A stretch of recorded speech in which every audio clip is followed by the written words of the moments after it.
So, with WWE, when you're going to the Greatest Royal Rumble, and you find out you're facing Undertaker, and then you're, then you're in the Rumble.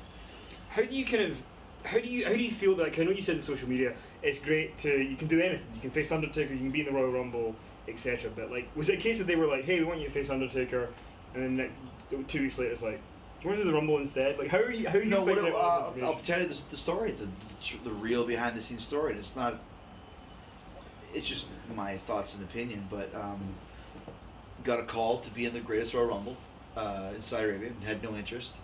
Then was offered a certain amount where I was like, how much money are you guys getting paid?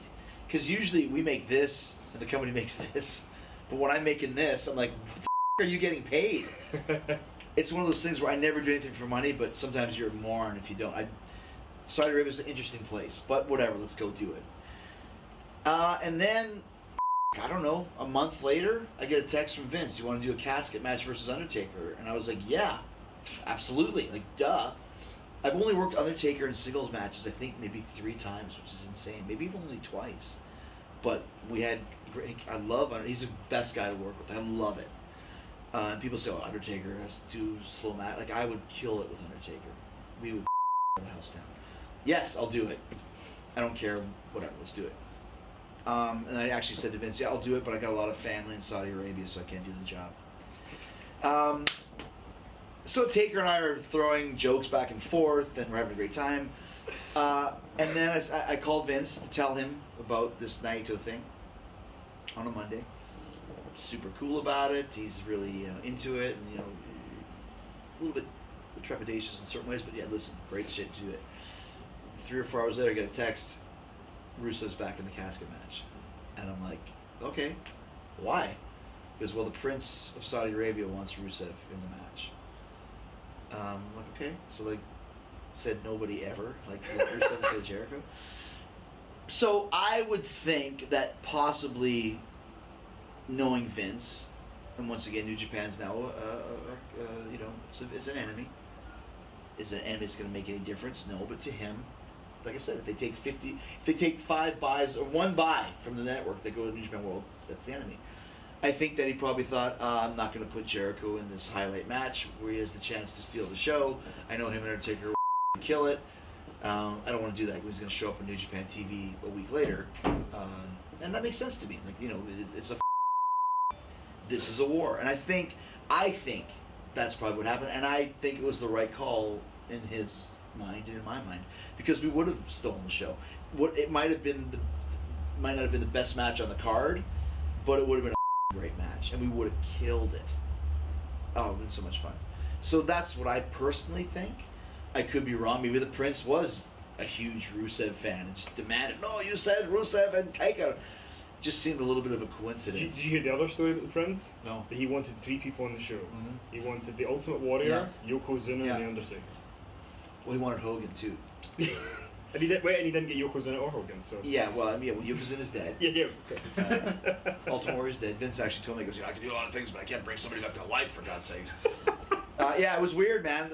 The Greatest Royal Rumble. Like, Saudi Arabia's, like I said, it's a very strange place. And here's one last behind-the-scenes story that I'll tell you.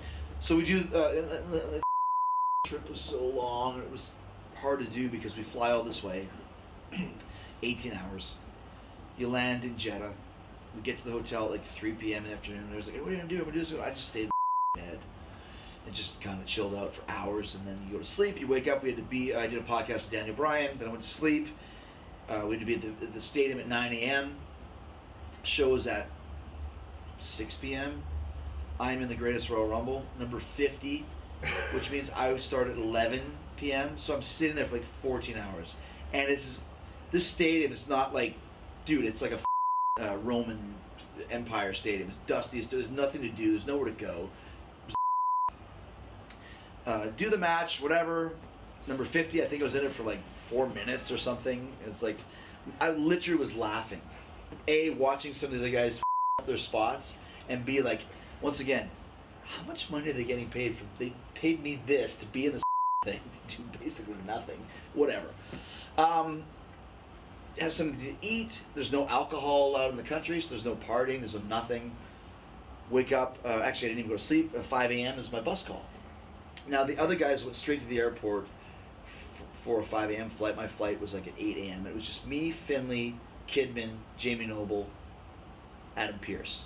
So we're all on this bus together. Combined, I don't know, 200 years of experience between the 5 or 6 of us. Like, you know, everyone's been in the business. He's been there. Kidman's been in the business for 25 years, and he's probably the young boy in the whole situation, or Adam Pearce maybe. And we just get dropped off at the terminal, and we just walk off like morons, and we don't have a handler, we don't have a security guard, and people there are very touchy-feely. He's probably the young boy in the whole situation, or Adam Pearce maybe. And we just get dropped off at the terminal, and we just walk off like morons, and we don't have a handler, we don't have a security guard, and people there are very touchy-feely. Oh, selfie, selfie, selfie, selfie.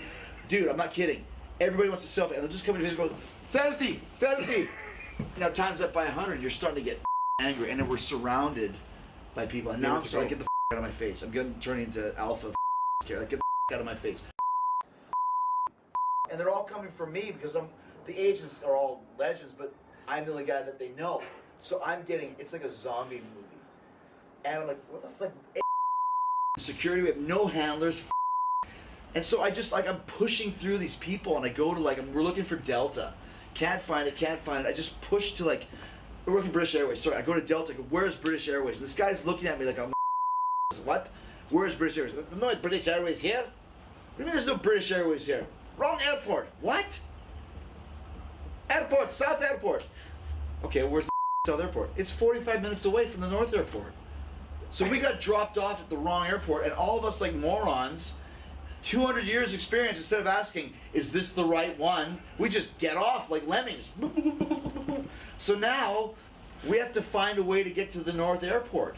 And there's no taxis in Jeddah. Nobody speaks English. We ask for the taxis. They take us to the rent-a-car place. Can't rent a car in Jeddah. We finally find some rent-a-car thing, and it's 45 minutes. And then you get to the other airport, the South Airport, and now these are first world problems, but there's no priority line. There's no first class line. It's one giant line of every person that's on the flight. And dude, there's 1,000 people on this flight, or whatever, 500, whatever's a big. We're sitting at the back of the line. And like, dude, I've been traveling a long time. I don't need this. It's like the money that I made, I was starting to think, this is not worth it. I don't want to come back here. Wait. Finally check in. And the guy's like, I know you. Greatest Royal Rumble. I'm going to give you a present. So I'm thinking, okay, I'm in business class. He's going to upgrade me to first class. He goes, no. He upgraded me from row 12 to row 10. Same class. He loves me so much, he's giving me 2 rows higher. Was there anything there? Nothing. Except for 2 better, right? So then we go through another line of security where it's just selfies the whole time, and you're standing there because you can't go. Selfie, selfie, selfie, selfie, selfie. Finally get through customs, and then you go. Usually when you get through customs, you know, where are we? In Manchester, or, you know, we're going to London, go to Heathrow. You go, there's like duty free, and there's restaurants, and there's bars, and there's like lounges. You go through this place, and there's nothing but a giant holding room with 10,000 people sitting there. You know, and like, dude, we had like 2 hours, like 2 hours to kill, or maybe an hour and a half because we were so late, and it's sweaty, and it's hot, and it's like, this is terrible, man. And then you get on a bus that takes you down the runway to the plane, and then you gotta wait to get off the bus and the plane. We were laughing, it's like a video game. Like, each level gets you closer to the airport, but you also might die at every level. So at level 1 was North Airport, level 2 was CAB, level 3 was South Airport, level 4 was checking in, level 5 was security, level 6 was holding cell, level 7 was bus, level 8 was getting off bus, level 9 was walking up, and I was like, dude, as soon as I sat down, I said, dude, I need a drink right now. And like, you can't have a drink until we're an hour over airspace. I sat on that thing, counting, 49 minutes, 48 minutes, 1 minute, 0 minutes, triple vodka, I'm right now. And that was Saudi Arabia for you. I didn't think this was going to end this way. But, you never know what you're going to get. So when they go back to Saudi Arabia, this guy's going to be there. Oh, well. Now that I know how much money they made for it, they're going to have to pay me triple of what they paid. So, yeah, Jeddah, interesting place. Yeah, return to the Jeddah.